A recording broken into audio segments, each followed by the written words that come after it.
दिए में बत्ती लगती है, गोल बत्ती लगती है, गोल वाली।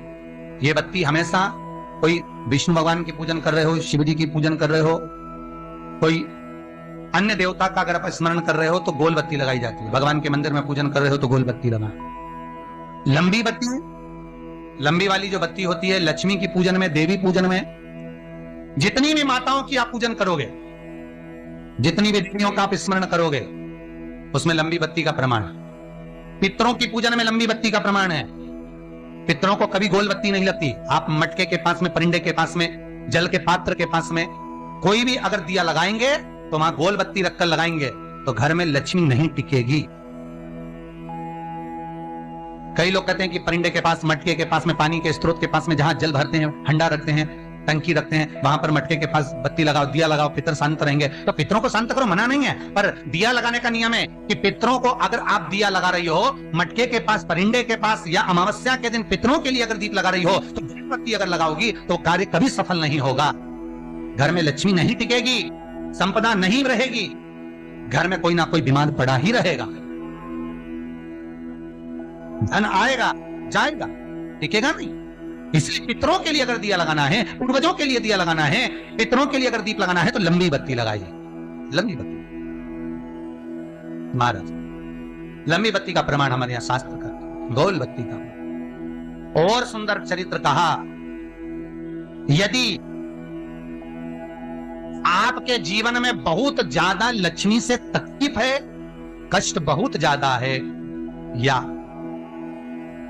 संबंध खराब हो रहे हैं, बहू और बेटों के संबंध खराब हो रहे हैं, अदालत में बात चली गई कि लड़की और लड़के का तलाक होने वाला है, बहू अपने घर जाकर बैठ गई, आने को तैयार नहीं है, जमाई अपने घर रह गया, लड़की को लाने को तैयार नहीं है,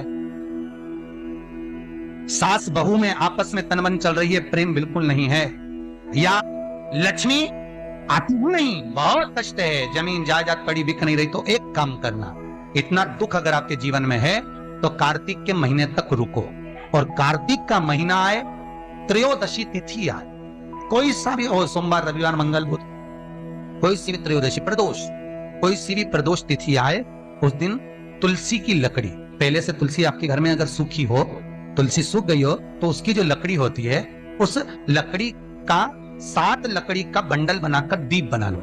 लकड़ी का दीप मतलब लकड़ी, पतली पतली डालियों को लेकर कच्चे सूत से उसको बांध, और बांधकर घी में डुबक दो।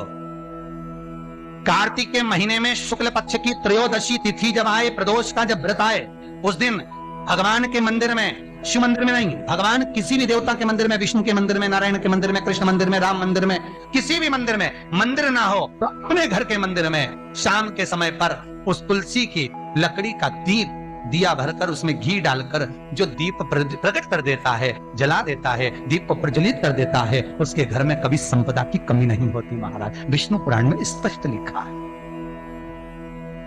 इसलिए शायद कहा जाता है कि भगवान को सर्वश्रेष्ठ कौन सा चंदन अच्छा लगता है, भगवान को सर्वश्रेष्ठ चंदन कौन सा प्रिय है, कौन सा चंदन है जो भगवान विष्णु को लगाएं, राम को लगाएं, कृष्ण को लगाएं, तो कौन सा चंदन है जो श्री हरि को लगाया जाए।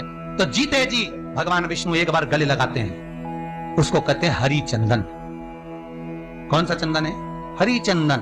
हरि चंदन बाजार में नहीं मिलेगा, हरि चंदन आपको बनाना पड़ेगा। कैसे बनाना है? तुलसी जब सूख जाए उसकी जड़ को निकाल लिया जाए, वो जड़ को पानी में धो लिया जाए, धोने के बाद उसको सिलबट्टे पर, पत्थर पर घिसा जाए, और घिसकर उसमें थोड़ा सा कुंकू, रोली डालकर तैयार कर कर जो भगवान विष्णु के मस्तक पर, कृष्ण राम के मस्तक पर लगा देते हैं, और उसकी एक बिंदी अपने हृदय पे लगा लेते हैं। जीते जी भगवान एक बार उसको गले लगाते ही हैं। हरि चंदन प्रियता। जैसे शिव महापुराण में रुद्र का भाव है, शिव महापुराण में रुद्र चंदन का प्रमाण दिया जाता है। अगर आपने लिंग पुराण पढ़ी हो तो उसका 5वां स्कंद अवश्य पढ़िएगा महाराज, और शिव पढ़ रहे हो तो उसका कुमार खंड पढ़िएगा, जिसमें रुद्र चंदन का प्रमाण है। रुद्र चंदन कैसा? रुद्र चंदन का प्रमाण कैसा? तो महाराज कहा, चंदन घिसकर, पीला चंदन घिसकर उस चंदन को 3 मुखी रुद्राक्ष पर लपेट लिया जाता। 3 मुखी रुद्राक्ष पर उस चंदन को लपेटा जाता। लपेटोगे, उसके बाद उसको ऐसा गोल करोगे तो एकदम चिकना हो जाएगा, एकदम चिकना, ठीक है, एकदम चिकना हो जाएगा। और उस चंदन को आप शिवरात्रि के दिन, और कोई से भी महीने की शिवरात्रि, किसी भी महीने की हो, सब फलदायी होती है। अगर आप पंचांग में देखेंगे तो शिवरात्रि लिखी हुई आती है, हर महीने शिवरात्रि पड़ती है। इस महीने की शिवरात्रि पर रुद्र चंदन, अर्थात जो चंदन का आपने 3 मुखी रुद्राक्ष में लेपन करा है, उसका गोला बनाया है, वो चंदन अच्छा मोटा मोटा कर लेना, अच्छा बढ़िया, ऐसा नहीं थोड़ा बहुत ही लगाओ, पूरा रुद्राक्ष दिखना नहीं चाहिए, पूरा लपेट कर उसको शंकर के शिवलिंग पर ले जाकर रख दीजिए।